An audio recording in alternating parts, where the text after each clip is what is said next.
ચાલો તો હવે આપણે જે છે એ આજે ચર્ચા કરવાની છે રાસાયણિક ગતિકી જે છે એની અંદર આપણે પ્રક્રિયાના વેગ વિશે વાત કરતા હતા.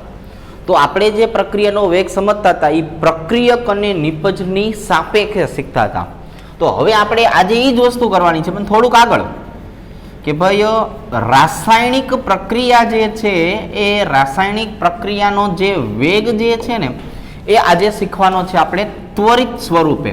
કઈ રીતે શીખવાનો છે આપણે? ત્વરિત. ત્વરિતનો મતલબ થાય ઇન્સ્ટન્ટ, બરોબર છે, જેને આપણે તાત્ક્ષણિક જે છે એ તાત્ક્ષણિક પણ નામ આપી શકાય. મતલબ કે ઘડીકમાં, બહુ ઓછા સમયમાં એને આપણે જે છે શું નામ આપવાનું છે? ત્વરિત, ઇન્સ્ટન્ટ અથવા તો તાત્ક્ષણિક. મતલબ કે હવે આપણે જે પ્રક્રિયા શીખવાની છે એની અંદર પ્રક્રિયક અને નિપજની સાંદ્રતાનો ફેરફાર તો સમજવાનો જ છે, પણ એ જે ફેરફાર જે છે એમાં જે સમયની આપણે વાત કરવી છે એ હવે આપણે સમય જે છે એ કલાકની અંદર લેવાનો નથી, હવે સમય આપણે મિનિટની અંદર લેવાનો નથી, હવે આપણે સમય જે લેવાનો છે સેકન્ડના પણ ભાગમાં લેવાનો થશે. મતલબ કે ખૂબ જ ઓછો સમય છે તો પ્રક્રિયાના વેગ ઉપર કેવા પ્રકારની અસર થશે એની ચર્ચા કરશું. એવા પ્રક્રિયાના વેગને કહેવામાં આવે છે પ્રક્રિયાનો જે છે એ ત્વરિત, ઇન્સ્ટન્ટ અથવા તો તાત્ક્ષણિક વેગ. જેને આપણે જે છે એ સંજ્ઞા દ્વારા દર્શાવવું હોય તો સંજ્ઞા દ્વારા તમે આર ઇન્સ્ટન્ટ તરીકે દર્શાવી શકો છો. બરોબર છે. ચાલો તો હવે આપણે જે ગઈકાલે શીખાતા એ જ વસ્તુનું થોડું રિપીટેશન જેવું લાગશે તમને, પણ ફેર માત્ર શું હશે? સમયનો ભાગ જે છે એ ઘટી ગયો હશે, સમય જે છે એ ઓછો થઈ ગયો હશે. હવે આપણે રાસાયણિક પ્રક્રિયા તો આવી જ રીતે દર્શાવવાની છે કે ભાઈ રાસાયણિક પ્રક્રિયા જે છે એ તો આપણે જે સામાન્ય હોય એવી જ રીતે લખવાની છે.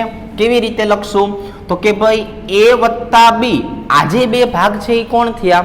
તો કે આ જે બે ભાગ છે ને એ પ્રક્રિયકના ભાગ થયા. સમજો હવે આ જે બે પ્રક્રિયક જે છે એમાંથી આપણને એ જ રીતે શું મળવાનું છે?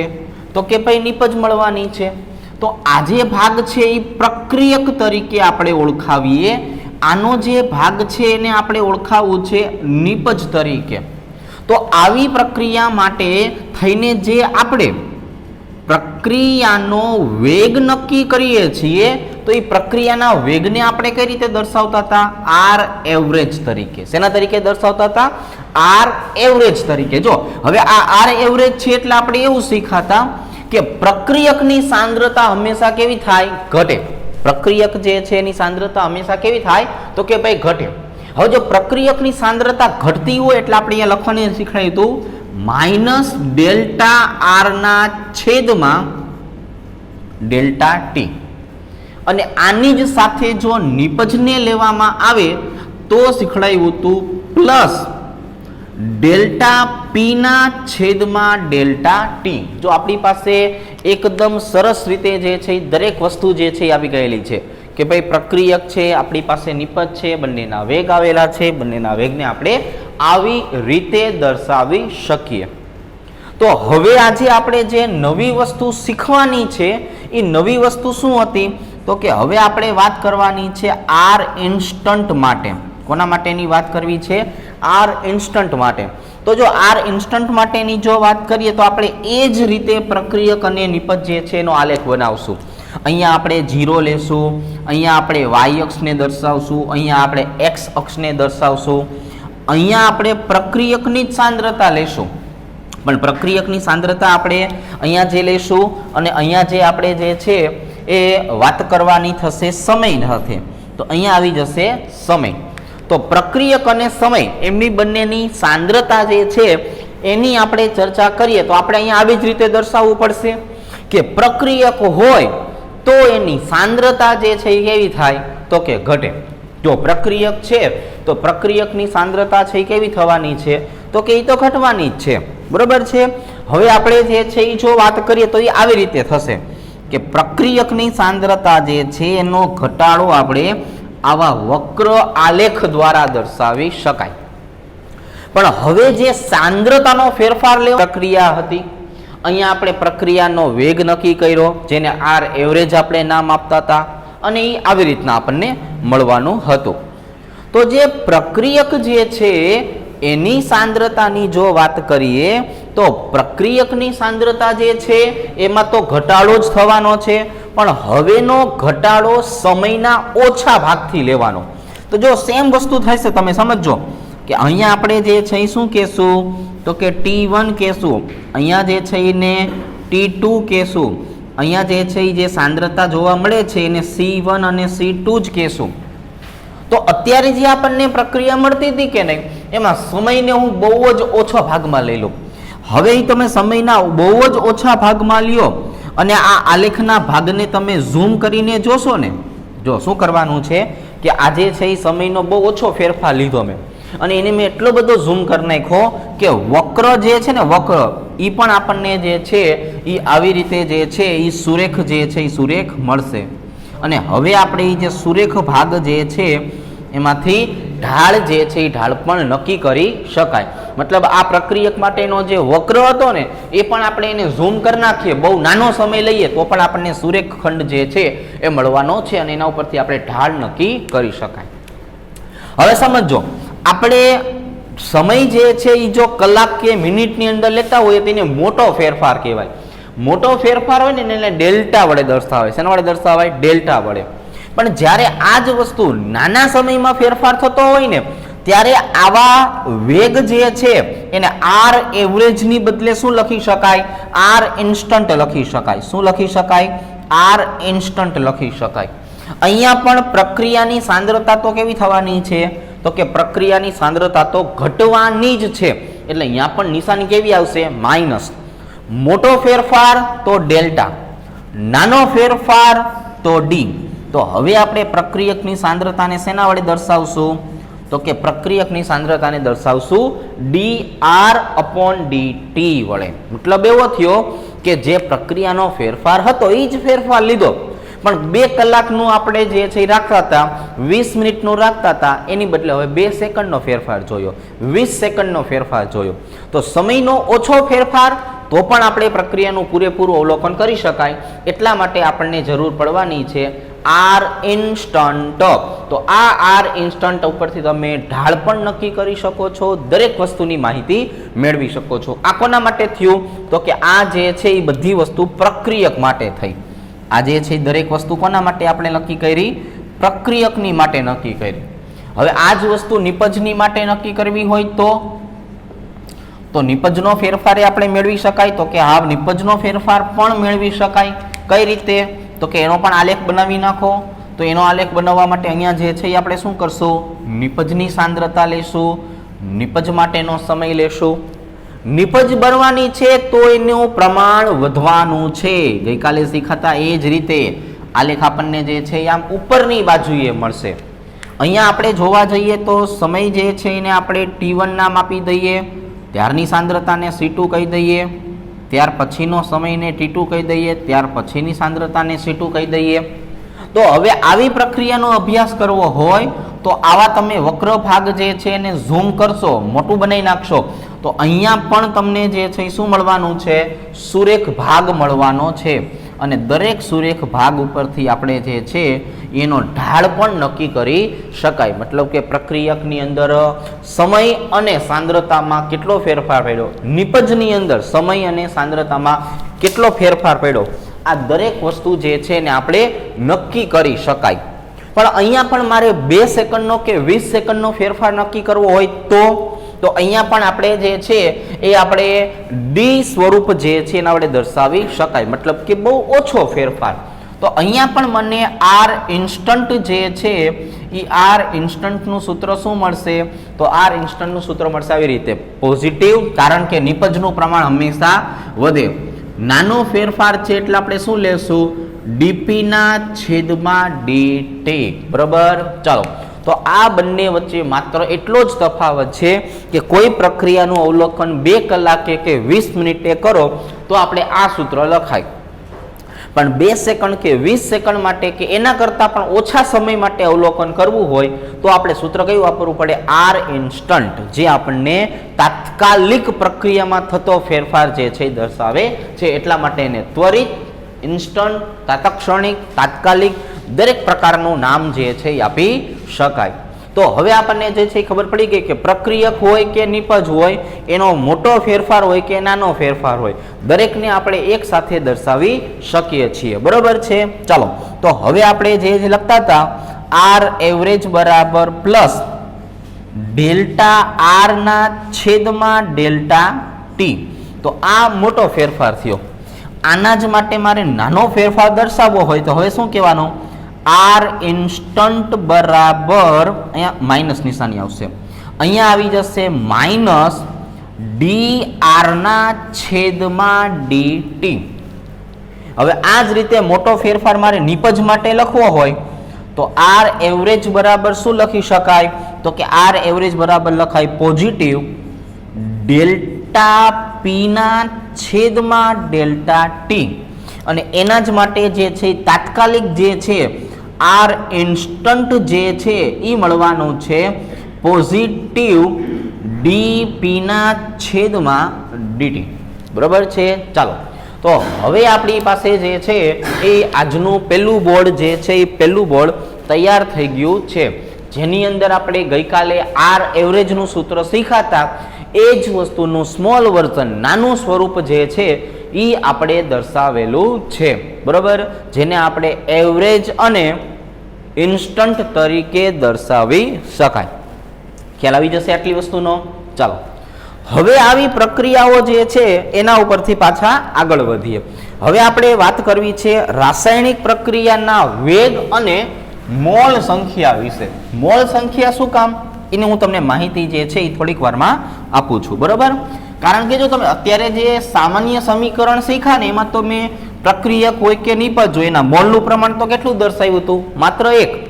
તો એનો મતલબ એવો થયો કે પ્રક્રિયા થોડી એક જ મોલથી થવાની હોય. પ્રક્રિયા જે છે તો જુદા જુદા મોલ પ્રમાણે થવાની હોય. તો જુદા જુદા મોલ છે તો કઈ રીતે તમે જે છે એને દર્શાવી શકો? એટલે આજનો બીજો જે ટોપિક જે છે ને એ આવી રીતે આવશે કે રાસાયણિક પ્રક્રિયાના મોલ તથા પ્રક્રિયા વેગ. હવે આપણે પ્રક્રિયા વેગને મોલ સાથે સંબંધ જે છે એ દર્શાવવાનો થશે. બરોબર છે. એટલે આવો પ્રશ્ન આપણને જે છે એ 1 માર્કમાં અથવા MCQમાં પૂછી શકાય. બરોબર, કઈ રીતે? જો ફરીથી એક વખત સામાન્ય રાસાયણિક સમીકરણ આપણે દર્શાવી દઈએ. તો હવે આપણે જે ઓલું A + B gives C + D લખતા હતા ને એ જ પણ મોલ સાથે હવે આપણે એ જ સમીકરણ લખવું છે, પણ કઈ રીતે? તો કે Na + Nb it will gives Nc + Nd. આપણે આમાં શું કર્યું? એનું એ જ રાખ્યું, માત્ર અહીંયા જે સમીકરણ હતા ને એમાં મોલ સંખ્યા ઉમેરી. તો મોલ સંખ્યા ઉમેરવા પાછળનું કારણ એવું છે કે પ્રક્રિયાની અંદર જો મોલ ઘટક આવતા હોય ને તો અલગ અલગ મોલ હોવાને કારણે પ્રક્રિયાનો વેગ છે ને બદલાઈ શકે છે. તો હવે આપણે જે છે અહીંયા લખી નાખીએ રાસાયણિક પ્રક્રિયાનો વેગ. તો જો પ્રક્રિયાનો વેગ હવે આપણે નક્કી કરવો હોય ને તો આવી રીતે નક્કી કરાય. મોલ જુદા જુદા હોય એના માટે આર એવરેજ બરાબર -1/n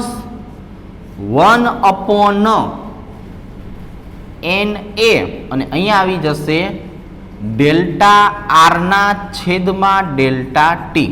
જો હવે અહીંયા જનરલ સમીકરણ છે એટલે હું માત્ર શું લખું છું? તો કે માત્ર n વડે દર્શાવું છું. n એટલે એના મોલ થયા, આ મોલની સાપેક્ષે થયા. અને જો નિપજ આવેલું હોય તો શું આવશે? +1/n અને અહીંયા આવી જવાનું છે ડીપી ના છેદમાં ડીટી. બરોબર છે. જો જોઈ આ જનરલ સમીકરણ હતું તો હવે એની અંદર મોલ જુદા જુદા થઈ જતા હોય, મોલ બદલાઈ જતા હોય. તો બદલાયેલા મોલ છે એના માટે પ્રક્રિયાનો વેગ છે એનું સૂત્ર શું થઈ જાય? આર એવરેજ બરાબર -1/n. મોલની સાપેક્ષે જોવાનું હોય એટલે એને છેદમાં લખવા પડે કે 2 મોલની સાપેક્ષમાં, 4 મોલની સાપેક્ષમાં, ની સાપેક્ષમાં, એટલે આપણે છેદમાં લખતા હોઈએ. તો 1/n ડેલ્ટા આર ના છેદમાં ડેલ્ટા ટી. અહીંયા શું આવી જશે? +1/n ડેલ્ટા પી ના છેદમાં ડેલ્ટા ટી. તો આ દરેક વસ્તુને તમે આવી રીતે જે છે એ આજુબાજુની રીતે જે છે એ દર્શાવી શકો છો. તો હવે જે છે ખ્યાલ આવી જશે. આ આપણી જે છે એ એક નાનકડી એવી વાત થઈ. હવે આપણે જે છે આ સમીકરણ માટે લખવું હોય તો કઈ રીતે લખી શકાય? તો આપણે લખી નાખશું કે ભાઈ ઉપરના સમીકરણ માટે, તો ઉપરના સમીકરણ માટે જો તમારે લખવાનું થાય તો આર એવરેજ બરાબર શું મળશે? તો કે આર એવરેજ બરાબર -1/NA. આ NA નો મતલબ શું થયો? તો કે એ પ્રક્રિયકના મોલ છે, બરોબર. અને અહીંયા આવી જવાનું શું છે? તો કે ભાઈ ડેલ્ટા A ના છેદમાં ડેલ્ટા T બરાબર -1/NB ડેલ્ટા B ના છેદમાં ડેલ્ટા T. કઈ રીતે લખું છું ખબર પડી ગઈ? જો પ્રક્રિયક છે એટલે માઇનસની નિશાની કરું છું. પ્રક્રિયકના મોલ કેટલા છે? A n જેટલા, સોરી, પણ એ કોના છે? એ પ્રક્રિયકના. એટલે અહીંયા હકીકતમાં આંકડો જ લખવાનો હોય, પણ આપણી પાસે અંક નથી એટલે આપણે શું લખીએ છીએ? Na એ ઘટકના મોલ ડેલ્ટા A ના છેદમાં ડેલ્ટા T, જે પ્રક્રિયક હોય એની સાંદ્રતા, છેદમાં જે છે એ શું આવી જશે? તો કે છેદમાં આવી જવાનું છે ડેલ્ટા T. હવે માની લો કે પ્રક્રિયક B છે તો શું લખવાનું? માઇનસ. શું કામ? પ્રક્રિયક છે, સાંદ્રતા ઘટે છે એટલે માઇનસ તો લખવું પડે આપણે. એ આ માઇનસ થયું. 1/ છેદમાં કોને લખવાનું? પ્રક્રિયક જે છે ના મોલ કેટલા છે? n જેટલા. પણ કયો પ્રક્રિયક છે? B પ્રક્રિયક છે. આંકડો હોત તો ડાયરેક્ટ આંકડો લખી નાખે. આંકડો નથી આપણી પાસે એટલે NB દર્શાવીએ છીએ. ડેલ્ટા B ની સાંદ્રતા છેદમાં ડેલ્ટા T. હવે આપણે નિપજની વાત કરીએ તો જો પ્રક્રિયાનો વેગ તો બંને માટે સરખો જ થવાનો, પ્રક્રિયક હોય કે નિપજ હોય. કારણ કે ગઈકાલે આપણે એવું શીખા કે જેટલો ટકા પ્રક્રિયક ઘટે છે ને એટલા જ ટકા નિપજ બને છે. તો બેનો ફેરફાર કેવો કહેવાય? સરખો. ફોર એક્ઝામ્પલ આપણે જે છે વિચારીએ કે આ આપણી પાસે શું છે? પ્રક્રિયક છે. આ આપણી પાસે શું છે? નિપજ. તો જો આ 100% હોય તો આ કેવું કહેવાય? 0% હોય. આ 80% થાય તો આ કેવું થાય? 20% થાય. આ 60% હોય તો આ કેવું થાય? આ 40% હોય. પણ આ મતલબ જો આવો થયો કે અહીંયા 80% નો મતલબ શું થયો? કે પ્રક્રિયક 20% ઘટ્યો કહેવાય અને નિપજ જે છે એ 20% વધી કહેવાય. આનો મતલબ એવો થયો પ્રક્રિયક જે છે એ 40% ઘટ્યો કહેવાય, નિપજ જે છે એ 40% વધી કહેવાય. તો માત્ર માઇનસ અને માત્ર પ્લસ તો શું દર્શાવે છે? વધારો અને ઘટાડો જ દર્શાવે છે. ફેરફાર તો સરખો જ થયો. 20 અને 20, 40 અને 40, મતલબ જે છે એ સરખો થઈ ગયો કે ફેરફાર સરખો છે. નિશાની જે છે એ માત્ર શું દર્શાવે છે? નિશાની માત્ર વધારો અને ઘટાડો દર્શાવે છે. કેમિસ્ટ્રીની અંદર જે છે એ પ્લસ અને માઇનસ જે છે એ ગાણિતીય સ્વરૂપ નથી હોતા, એનો ચોક્કસ મતલબ હોય છે, બરાબર. જો તો હવે મારે અહીંયા લખવું હોય તો શું આવશે? 1/NC ડેલ્ટા C ના છેદમાં ડેલ્ટા T. અને એવી જ રીતે અહીંયા શું આવી જશે? પ્લસ 1/ND અને અહીંયા આવી જશે ડેલ્ટા D ના છેદમાં ડેલ્ટા T. લ્યો જોવો જોઈએ. હવે આપણી પાસે આ સામાન્ય રાસાયણિક સમીકરણ હતું, એને આ દર્શાવવાની રીત હતી અને આ આપણે એને દર્શાવેલું છે. હવે આ જ વસ્તુને આપણે બે ઉદાહરણ દ્વારા જે છે એ સમજીએ. ફોર એક્ઝામ્પલ, ઉદાહરણ નંબર 1 કે બે અણુ નાઇટ્રિક ઓક્સાઇડની પ્રક્રિયા આપણે ઓક્સિજન ગેસ સાથે કરીએ એટલે એમાંથી જે છે એ બે અણુ નાઇટ્રોજન ડાયોક્સાઇડ ગેસના મળે છે. જોવો જોઈએ આપણને આવી રીતે મળે, બરોબર. આ આખી એકદમ સરસ મજાનું સમીકરણ થઈ ગયું. હવે આ જે સમીકરણ જે છે કે નહીં એની વાત કરીએ તો એને કઈ રીતે દર્શાવી શકાય? તો કે આવી રીતે દર્શાવી શકાય. આર એવરેજ પ્રક્રિયક તો માઇનસ નિશાની, કેટલા મોલ? જો 2 મોલ. હવે હું ડાયરેક્ટ શું લખું છું? 1/2, બરોબર. કારણ કે મોલ કેટલા છે? 2. કયો પ્રક્રિયક છે? તો કે ડેલ્ટા NO ની સાંદ્રતા છેદમાં ડેલ્ટા T. હવે બીજો પ્રક્રિયક છે તો કે આ છે કોણ? ઓક્સિજન. -1/1, કારણ પ્રક્રિયકના મોલ કેટલા છે? તો કે ઓક્સિજન માટે 1, એટલે અહીંયા શું લખાય? ડેલ્ટા O2 ના છેદમાં ડેલ્ટા T. લખાય આવી રીતે? તો કે હા લખાય. એના બરાબર હવે નિપજ છે તો શું આવશે? પ્લસ. આ નિપજને કાળા અક્ષરે લખો, બરાબર. ચાલો, એટલે અહીંયા આવશે +1/2 ડેલ્ટા NO2 જે છે એના છેદમાં ડેલ્ટા T. અહીંયા શું આવી જશે? ડેલ્ટા NO2 ના છેદમાં ડેલ્ટા ટી. જો આવી રીતે દર્શાવી શકાય. આ આપણી પાસે એક આખું સરસ મજાનું સમીકરણ બન્યું.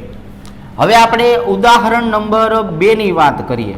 ચાલો ઉદાહરણ નંબર 2 જે છે આપણને આવડતું હોય એવું લઈએ. મતલબ કેવું થયું? એમોનિયાની બનાવટ N2 ગેસ વત્તા 3H2 gas, it will gives 2 moles of ammonia gas. ચાલો થઈ ગયું. આ આપણી પાસે સમીકરણ છે. હવે આપણે અહીંયા જે છે શું લખવાનું? તો કે અહીંયા લખવાનું R એવરેજ. નાઇટ્રોજન કેટલા છે? 1, એટલે -1/1. અહીંયા આવી જશે ડેલ્ટા N2 ના છેદમાં ડેલ્ટા ટી. આ બાજુએ શું લખી નાખવાનું? -1/3. અહીંયા શું આવી જશે? ડેલ્ટા H2 ના છેદમાં ડેલ્ટા ટી. થઈ ગયું. ચાલો હવે નિપજ છે તો શું લખવાનું? નિપજ છે તો +1/2 ડેલ્ટા એમોનિયાના છેદમાં ડેલ્ટા ટી. જો જોવો જોઈ ખ્યાલ આવતો જાય છે. હાલો હવે ઉદાહરણ નંબર 3. ઉદાહરણ નંબર 3 આવી રીતે લખીએ. રેડોક્સ પ્રક્રિયા લખીએ કે ભાઈ 5 Br માઇનસ વત્તા BrO3 માઇનસ વત્તા 6H પ્લસ, અને એમાંથી શું મળવાનું છે? 3 અણુ બ્રોમિન વત્તા 3 અણુ H2O. જો આવી રીતે આ એક રેડોક્સ પ્રક્રિયા મેં લખી. તો આના માટે આપણને તો શું મળવાનું છે? R average. કઈ રીતે? તો કે ભાઈ બ્રોમિન પ્રક્રિયા કહેવાય એટલે -1/5. અહીંયા જે છે, હવે જો સમજો, અહીંયા જે છે હું શું કરું છું? નાનો ફેરફાર દર્શાવું છું. તો નાનો ફેરફાર દર્શાવવું હોય તો શું કહેવાય?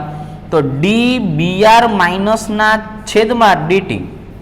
જો મોટો ફેરફાર હતો તો ડેલ્ટા, નાનો ફેરફાર હોય તો ડી. બરોબર, બેમાંથી કોઈ પણ લખો સાચું પડે. બરોબર છે, અથવા ઓપ્શન પ્રમાણે સિલેક્ટ કરવાનું.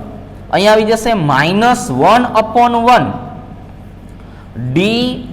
dBrO3 માઇનસ ના છેદમાં dt. અહીંયા શું આવી જશે? -1/6. અહીંયા આવી જશે DH પ્લસ ના છેદમાં dt. જો થઈ ગયું કે નહીં? આ બધા પ્રક્રિયકો થયા. નિપજ હોય તો શું લખાય? +1/3. ત્યાં આવી જવાનું છે dBr2 ના છેદમાં dt. પાણીનો ફેરફાર આપણે દર્શાવતા નથી, કારણ કે પાણીની માટે આપણે જોશું કે એની પોતાની સાંદ્રતા હોય 55.55 મોલારિટી, અને સંપૂર્ણ પ્રક્રિયાને અંતે જે છે એમાં લગભગ ફેરફાર થયો હોતો નથી. અહીંયા તો આપણે જો ફેરફાર લખવાનો છે, તો પાણીની સાંદ્રતામાં લગભગ કોઈ જ પ્રકારનો ફેરફાર થયેલો હોતો નથી, એટલે આપણે અહીંયા પાણીનો ફેરફાર જે છે એ દર્શાવતા નથી. તો જોવો જોઈએ બીજા નંબરનું આજે આપણી પાસે બોર્ડ આવ્યું. એ બીજા નંબરના બોર્ડની અંદર આપણે જે છે એ કેની માહિતી આપી છે? તો કે રાસાયણિક પ્રક્રિયા જે છે એના મોલ અને પ્રક્રિયાના વેગ જે છે એની માહિતી દર્શાવેલી છે, જે આપણી પાસે આવી રીતે સમીકરણ સ્વરૂપે છે. અને આવો સમીકરણ લખવાનો પ્રશ્ન આપણને 1 માર્ક્સની અંદર પૂછી શકાય. બરોબર, ચાલો ખ્યાલ આવી જશે. તો હવે આપણે જે છે એ આના કરતાં પાછળ થોડા આગળ વધીએ. બરોબર, એકદમ સિમ્પલ વસ્તુ આવશે. છેક સુધી આપણે જેમ જેમ જોતા જશું આપણને દરેક વસ્તુ આવી જ રીતની સહેલી જોવા મળવાની છે. હવે આપણે કટકા પ્રકારના જે છે એ વ્યાખ્યાઓ શીખીએ.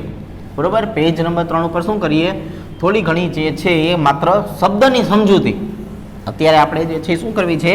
શબ્દની સમજૂતી જે છે એ મેળવવી છે. બાકી બધી વસ્તુ જે છે એકબીજા સાથે કનેક્ટેડ આવશે, પણ આપણે જે શબ્દ જે છે ને શબ્દને એકબીજા સાથે જોતા જઈએ. ચાલો તો પેજ નંબર 3 નાના શબ્દની સમજૂતી લઈએ.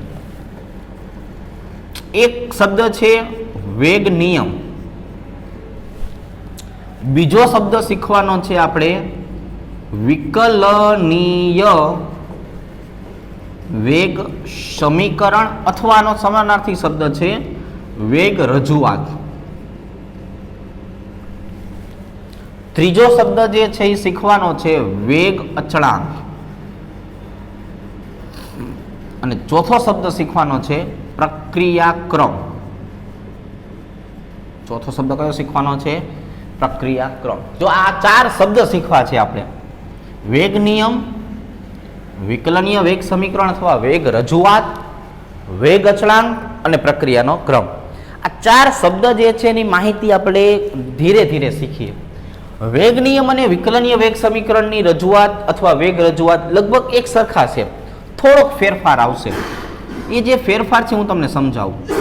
ફોર એક્ઝામ્પલ, વેગ નિયમ હોય ને તો અહીંયા આપણે આવું કહેશું કે પ્રક્રિયકની સાંદ્રતાના અનુસંધાને રજૂઆતને અથવા પ્રક્રિયાને જે છે પ્રક્રિયકની સાંદ્રતાના અનુસંધાને દર્શાવવાને વેગ નિયમ કહે છે. હવે સમજો, આ જ વસ્તુ જે છે એ આપણે કોના માટે લખવી છે? તો કે આ જ વસ્તુ જે છે એ આપણે લખવી છે વિકલનીય વેગ સમીકરણ માટે અથવા વેગ રજૂઆત માટે. કોના માટે લખવી છે? વેગ રજૂઆત. જો બે સરખા જ છે, માત્ર એક શબ્દનો ફેર આવશે. અહીંયા આપણે વ્યાખ્યા કઈ રીતે દર્શાવશું કે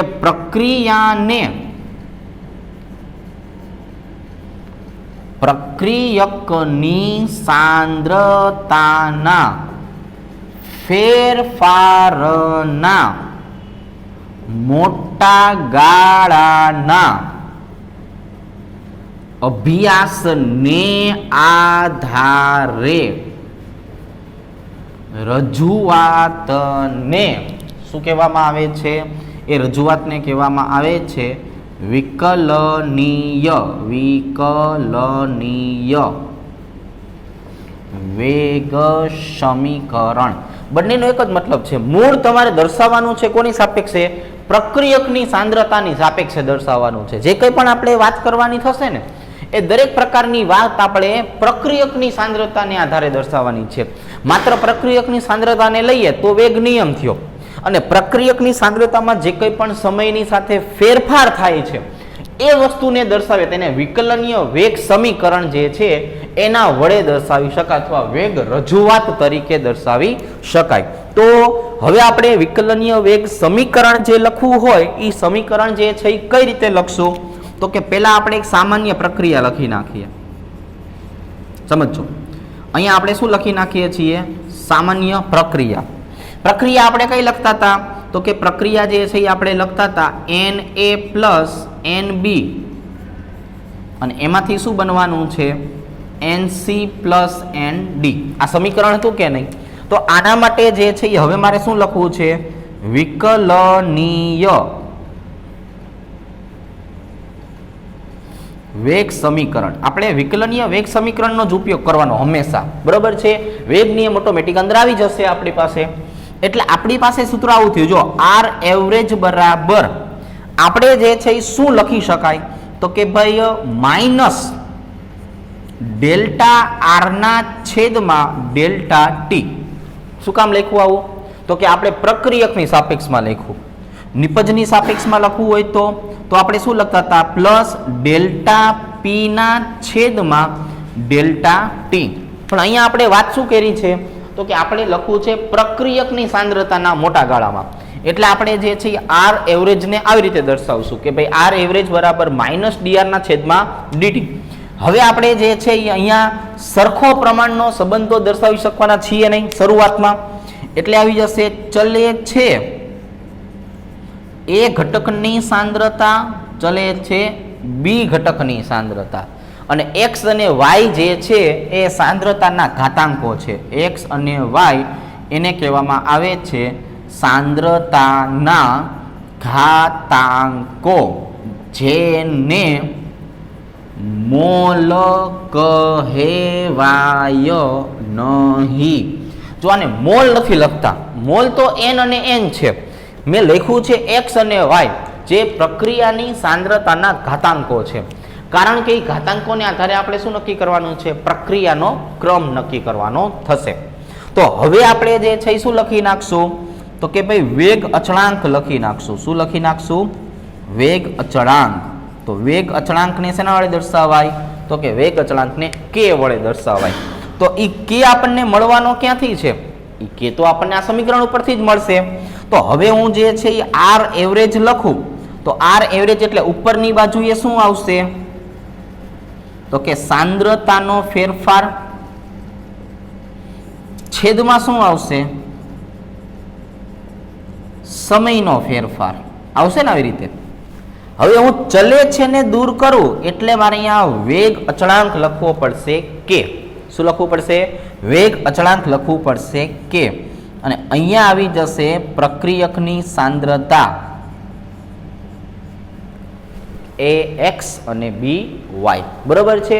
એક્સ અને વાય જે છે એ પ્રક્રિયાની સાંદ્રતાના ઘાતાંકો કહેવાય, જે પ્રેક્ટિકલ વસ્તુ છે એ પ્રેક્ટિકલને આધારે મળે, થિયરીને આધારે આપણે નક્કી કરી શકાય નહીં, જેનો આપણે સ્વીકાર કરવાનો છે. તો હવે જે છે આપણી પાસે આવી ગયું ને કે ભાઈ વેગ અચળાંક એટલે શું થયું કે, તો કે આપણે નક્કી કરવું હોય તો શું કહેવાય આર એવરેજ ડેલ્ટા આર ના છેદમાં ડેલ્ટા ટી એટલે મૂળ તો શું થયું સાંદ્રતાનો ફેરફાર છેદમાં સમયનો ફેરફાર બરાબર. જો હવે ચલે છે ને દૂર કર્યું એટલે શું મૂકી દીધું કે, અને પ્રક્રિયકની સાંદ્રતા. આ થઈ ગયો આપણો વેગ અચળાંક. આ આપણો શું થઈ ગયો વેગ અચળાંક જે છે એ વેગ અચળાંક થઈ ગયો. હવે આપણે વાત કરવાની છે પ્રક્રિયાનો ક્રમ. હવે આપણે જે છે એ શેની વાત કરવાની છે પ્રક્રિયાનો ક્રમ. તો પ્રક્રિયાના ક્રમની વ્યાખ્યા લખવી પડશે પહેલા તો વ્યાખ્યા શું લખશું તો કે વિકલનીય વેગ સમીકરણમાં દર્શાવેલા પ્રક્રિયકોની સાંદ્રતાના ઘાતાંકોના સરવાળાને પ્રક્રિયાક્રમ કહે છે. મતલબ એવો થયો કે હવે જો આપણી પ્રક્રિયા જે છે એના માટે આપણે પ્રક્રિયાનો ક્રમ નક્કી કરવો હોય તો પ્રક્રિયાનો ક્રમ થશે x વત્તા y. બરાબર છે. અહીંયા પ્રક્રિયાનો ક્રમ શું થશે x વત્તા y. અને પ્રક્રિયાનો ક્રમ જે છે એ ટોટલી કેવી વસ્તુ છે લખી નાખીએ આપણે પ્રાયોગિક વસ્તુ છે. આપણે થિયરીને આધારે નક્કી કરી શકતા નથી. બરાબર છે. થિયરીને આધારે નક્કી કરી શકાતો નથી. થિયરી આધારે નક્કી કરી શકાય તો પ્રેક્ટિકલ વસ્તુ થઈ. બરાબર. ચાલો તો જો હવે અત્યારે આ બોર્ડ નંબર 3 જે છે ને એની અંદર આપણે જે છે એ શું કરેલું છે તો કે ભાઈ બોર્ડ નંબર 3 ની અંદર આપણે જે છે એ 4 જુદા જુદા શબ્દ સમજાવ્યા. જો એક વખત આખું બોર્ડ ફરતી સમજાવું, સાંભળજો. વેગ નિયમ અને વિકલનીય વેગ સમીકરણ અથવા વેગ રજૂઆત, આ ત્રણે ત્રણ ઘટકનો મતલબ જે છે ને એક જ હરખો થશે. તમે જોવા જાઓ આવી રીતે તો આ ત્રણે ત્રણ શબ્દો જે છે એનો મતલબ લગભગ કેવો થાય તો કે લગભગ જો સરખો જ થશે. કે ભાઈ વેગ નિયમ હોય તો એમાં એવું બોલીએ કે પ્રક્રિયાને પ્રક્રિયકની સાંદ્રતાના અનુસંધાને આપણે દર્શાવ્યું હોય. બરાબર. તો આવી રીતે વિકલનીય વેગ સમીકરણ અથવા વેગ રજૂઆત શું કહેવાય તો કે અહીંયા આપણે પ્રક્રિયકની સાંદ્રતા તો લેશું પણ સાંદ્રતાના ફેરફારના મોટા ગાળાનો અભ્યાસ કરવાનો છે અને પછી આપણે સમીકરણની રજૂઆત કરવાની. એ રજૂઆત જે છે ને કહેવાય વિકલનીય વેગ સમીકરણ. કઈ રીતે તો કે સામાન્ય પ્રક્રિયા છે Na plus Nb gives Nc plus Nd. બરોબર છે. તો વિકલનીય વેગ સમીકરણ આપણી પાસે શું આવી ગયું છે આર એવરેજ બરાબર માઇનસ ડેલ્ટા આર ના છેદમાં ડેલ્ટા ટી. શું કામ આપણે આવું લીધું? કેમ કે પ્રક્રિયકની સાંદ્રતાની સાપેક્ષમાં લેવાનું છે. ચલે છે a અને b પણ x અને y લખવા પડશે. આ એક અલગ વસ્તુ થઈ કારણ કે x અને y પ્રક્રિયાના ઘાતાંકો છે, મોલ નથી. આ એક વસ્તુ યાદ રાખીએ છીએ આપણે. ધીરે ધીરે આપણને ખબર પડવા મળશે. હવે વેગ અચળાંક એટલે શું થાય તો કે જે જગ્યાએ ચલે છે આવતું હતું એ ચલે છે ને દૂર કરો એટલે શું મુકાય કે. બસ એ કે ને કહેવામાં આવે છે વેગ અચળાંક. તો જો ડેલ્ટા આર એટલે શું કહેવાય સાંદ્રતાનો ફેરફાર, ડેલ્ટા ટી એટલે શું કહેવાય સમયનો ફેરફાર. બરોબર છે. અને ચલે છે ને દૂર કર્યો એટલે શું આવી ગયું કે બંને પ્રક્રિયકોની સાંદ્રતાને ગુણાકાર a અને b x અને y ના ઘાતાંકો. હવે પ્રક્રિયાનો ક્રમ આપણે લખશું આવી રીતે વિકલનીય વેગ સમીકરણમાં દર્શાવેલા પ્રક્રિયકોની સાંદ્રતાના ઘાતાંકોના સરવાળો જે છે એ સરવાળાને કહેવામાં આવે છે પ્રક્રિયાનો ક્રમ. તો અહીંયા કેટલા છે x અને y તમને સમીકરણમાં આપી દેશે અથવા રકમમાં આપી દે. જો રકમ આની કેવી બનશે કે ધારો કે કોઈ પ્રક્રિયા છે તો એ પ્રક્રિયક એની સાપેક્ષમાં દ્વિતીય ક્રમની છે અને બીની સાપેક્ષમાં પ્રથમ ક્રમની છે. આવું રકમમાં આપી દેશે. શું કામ આપી દેશે? વાંચો અહીંયા. પ્રાયોગિક વસ્તુ છે, થિયરીને આધારે નક્કી કરી શકાતી નથી. એટલે તમારે ચિંતા કરવાની નથી કે પ્રક્રિયા ક્રમ તમને જે છે એ રકમમાં આપેલો હશે, બરોબર. અને જો નક્કી કરવાનો થશે તો એની હું તમને રીત શીખવાડી દઈશ. તો હવે પ્રક્રિયાનો ક્રમ શું થઈ ગયો? x + y થઈ ગયો. 4 શબ્દ. વેગ નિયમ તો શું બોલવાનું? પ્રક્રિયકની સાંદ્રતા. વિકલનીય વેગ સમીકરણ તો પ્રક્રિયકની સાંદ્રતાનો ફેરફાર. બંનેનો મતલબ સરખો, પણ તમારે આ યાદ રાખવાનું, વિકલનીય વેગ સમીકરણને લખાય આવી રીતે. હવે એમાં પણ આપણે આટલો ભાગ જ જોશું. r એવરેજ ચલે છે ax by, બરાબર છે. ચાલો, તો આ બોર્ડ નંબર 3 થયું આપણું, બરાબર છે. હવે આપણે જે છે એ શું કરવું છે તો કે હવે આપણે જે છે એ પ્રક્રિયા ક્રમ અને વેગ અચળાંકના સૂત્ર એનો આપણે જે છે એ એકમ મેળવવા છે. તો બોર્ડ નંબર 4 ની અંદર આપણે જે છે એ એકમ મેળવવાની વાત કરવાની થશે, બરોબર. ચાલો, તો આટલી વસ્તુ જે છે એ આપણે હવે જવા દઈએ અને હવે આપણે જે છે એ વેગ અચળાંકના એકમ જે છે એ એકમ મેળવવાની વાત કરીએ. આ મોસ્ટ ઇમ્પોર્ટન્ટ વસ્તુ હશે. 100% દર વખતે પૂછાય એવો જ પ્રશ્ન. ગુજરાત બોર્ડની અંદર, ગુજકેટની અંદર તો આનો પ્રશ્ન હોય જ. જબલાના જ સાથેની આપણે વાત કરીએ છીએ. એટલે ચોથા નંબરનો પ્રશ્ન જે છે, ચોથા નંબરનું બોર્ડ છે એમાં લખી નાખીએ વેગ અચળાંક કે ના એકમો. હવે જો કઈ રીતે એકમ જે છે એ નક્કી કરવાના છે પેલા એ સમજી લઈએ, બરોબર છે. જો ધ્યાન આપો, આપણે લખવું પડશે સામાન્ય રાસાયણિક સમીકરણ. તો રાસાયણિક સમીકરણ જે આપણે લખવાનું છે તો આપણે બાંધેલું થઈ ગયું. કયું છે? Na + Nb gives Nc + Nd. આનું મારે લખવું છે વિકલનીય વેગ સમીકરણ. તો વિકલનીય વેગ સમીકરણ જે છે એ હવે આપણે ટૂંકમાં લખશું. ટૂંકમાં એટલે r એવરેજ ચલે છે પ્રક્રિયકોની સાંદ્રતા a⁴x અને અહીંયા આવી જશે b⁴y, બરોબર. x અને y આપણે સંજ્ઞા વાપરી છે. હવે આપણે ચલે છે ને દૂર કરવું હોય તો શું બોલાય? r એવરેજ બરાબર k. અહીંયા આવી જશે a⁴x અને b⁴y. સમીકરણ જે છે એમાં સૂત્રનો કર્તા જે છે એ કોને બનાવશું? k ને. એટલે k બરાબર શું કહેવાય? r એવરેજના છેદમાં આ મૂળ તો કોણ છે? પ્રક્રિયક. એટલે પ્રક્રિયકની સાંદ્રતા x + y. હવે r એવરેજ જે છે એને શું કહેવામાં આવે છે તો કે r એવરેજને કહેવાય પ્રક્રિયા વેગ. પ્રક્રિયા વેગનું એકમ જે છે એ શું થઈ જાય તો કે સાંદ્રતાના છેદમાં સમય થઈ જાય. પ્રક્રિયા વેગ હોય ને એનો એકમ શું છે? સાંદ્રતાના છેદમાં સમય. અને અહીંયા પણ પ્રક્રિયકની શું જોવાની છે? સાંદ્રતા જ જોવાની છે. એટલા માટે k બરાબર, હવે આનું જો આપણે લખવા જતા એવું કહેવાય સાંદ્રતા છેદમાં શું આવી જશે? સમય. અને અહીંયા પ્રક્રિયકની સાંદ્રતા જ લખવી પડશે ને આપણે. તો સાંદ્રતા કેટલામો ક્રમ? nમો ક્રમ એવું લખીએ છીએ. જો હવે x + y જે છે એનો મતલબ શું થઈ જશે? કોઈક nમો ક્રમ તો હોવાનો ને, કે ભાઈ શૂન્ય ક્રમ, પ્રથમ ક્રમ, એટલે nમો ક્રમ આપણે n લખીએ છીએ. આટલું કઈ રીતે એક વખત ફરતી જોઈ લો. એક સામાન્ય રાસાયણિક સમીકરણ હતું, બીજું વિકલનીય વેગ સમીકરણ આપણે લખ્યું, એ આવી રીતે મળ્યું. r એવરેજ ચલે છે a⁴x b⁴y. અહીંયા r એવરેજ બરાબર લખ્યું k a⁴x b⁴y. k બરાબર હવે મેં શું કરી નાખ્યું તો કે સૂત્રનો કર્તા બનાવી લીધો. એટલે r એવરેજના છેદમાં પ્રક્રિયકની x + y ઘાત. હવે r એવરેજ એટલે મૂળ તો શું કહેવાય? પ્રક્રિયાનો વેગ. એનો એકમ શું હોય? સાંદ્રતાના છેદમાં સમય.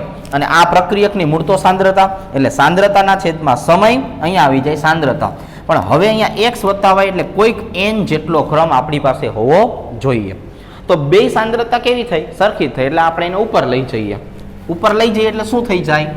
કે બરાબર સાંભળજો સાંદ્રતા 1 માઇનસ n કહેવાય, કારણ કે આપણે એને કેવું લઈ ગયા ઉપર, અને ઇન્ટુ